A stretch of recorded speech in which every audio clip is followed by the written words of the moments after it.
What's up, fam? I got something to say, and I want to put it as carefully as possible because I want to say this in love. It matters. But if you're not supporting Bernie Sanders, you aren't a leftist. We're defined by what we do. If I tell you I'm a Republican, but I voted Democrat the last 3 elections, in what sense am I a Republican? If I tell you I'm a vegetarian, but I'm sitting here eating a cheeseburger, or I have like shopping and I have a cart full of freaking steaks and stuff while I eat a cheeseburger, in what sense am I a vegetarian? We're defined by what we do. I mean, our gender is defined by what we do. So whether you're a trans person or cis or what have you, if I act like a man, look like a man, say I'm a man, use male pronouns, but then say I'm a woman, like, it doesn't work like that. We're defined by what we do. And if you're not supporting the most left candidate with the best chance to win in all of American history, in what sense do you get to say you're a leftist?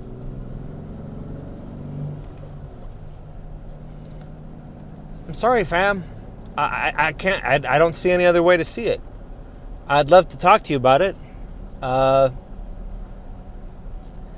There are several categories of people who call themselves leftist who don't support Bernie Sanders. I'm friends with them. I love them.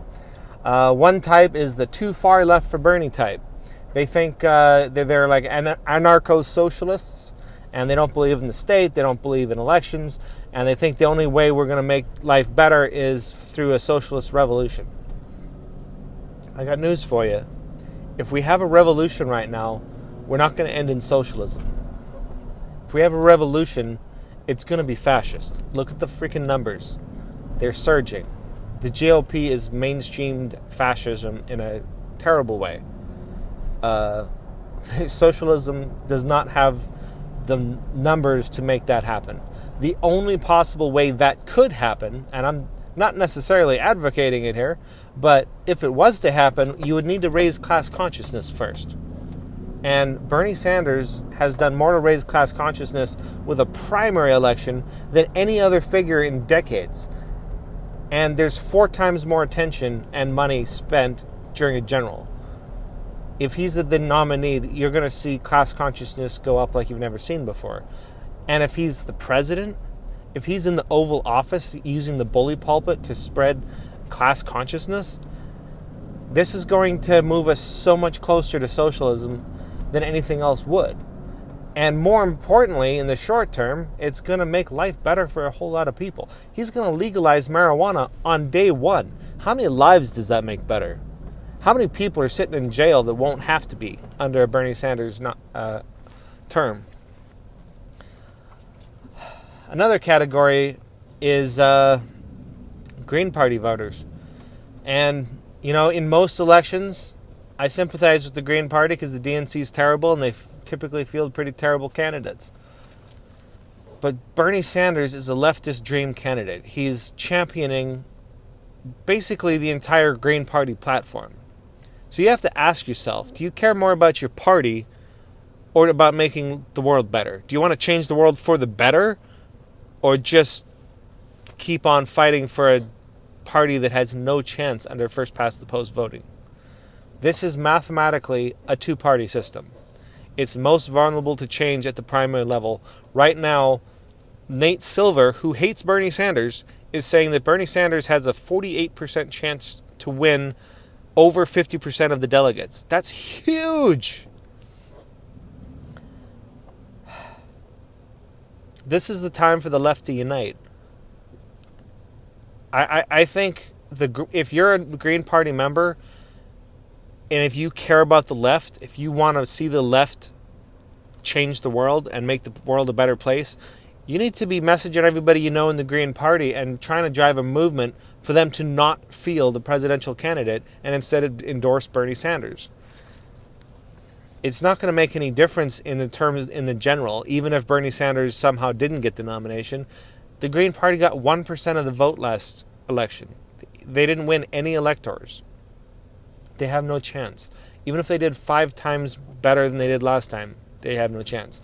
But that 1% is more than enough to push them over the edge in a primary, because only 14% of the country approximately votes in the Democratic primary. So 1% suddenly huge.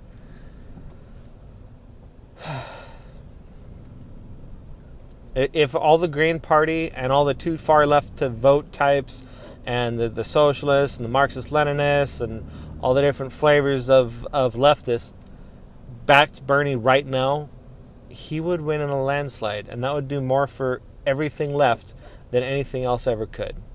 So I ask you, if you consider yourself leftist, do everything you can to help Bernie Sanders win. Volunteer, call, text, make videos if you can, advocate for him online, and most importantly, get out there and canvass. People seeing Bernie supporters in person actually has a huge effect, far more than any media source does. This is why canvassing matters.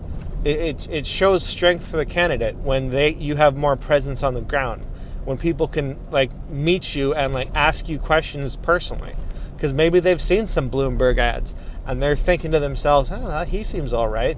And then if they ask you about it, you can put a couple facts out there.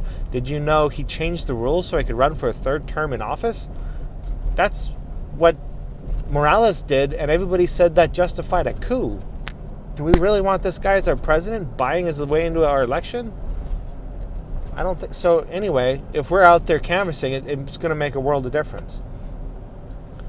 So either spread the word if you agree with me, comment, share, all that good stuff. Or if you disagree, DM me. I have my information in the comments or in the description, and let's talk about it. Because I honestly, having thought about it for a while, I don't see how you can call yourself a leftist if you're not supporting the man Bernie Sanders. Well, thanks again, guys. Have a great afternoon.